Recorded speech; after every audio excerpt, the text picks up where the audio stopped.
ఏపీలో మహిళా సాధికారతకు బాటలు వేస్తూ ప్రభుత్వం కళ్యాణ లక్ష్మి పథకానికి శ్రీకారం చుట్టింది.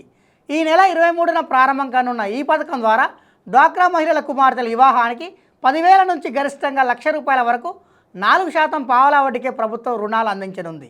ఈ పథకం కోసం 2026-27 ఆర్థిక సంవత్సరంలో 250 కోట్ల రూపాయల బడ్జెట్ను ప్రభుత్వం కేటాయించింది. ఏడాదికి సుమారు 25,000 మంది లబ్ధిదారులకు దీని ద్వారా లబ్ధి చేకూర్చాలని ప్రభుత్వం లక్ష్యంగా పెట్టుకుంది.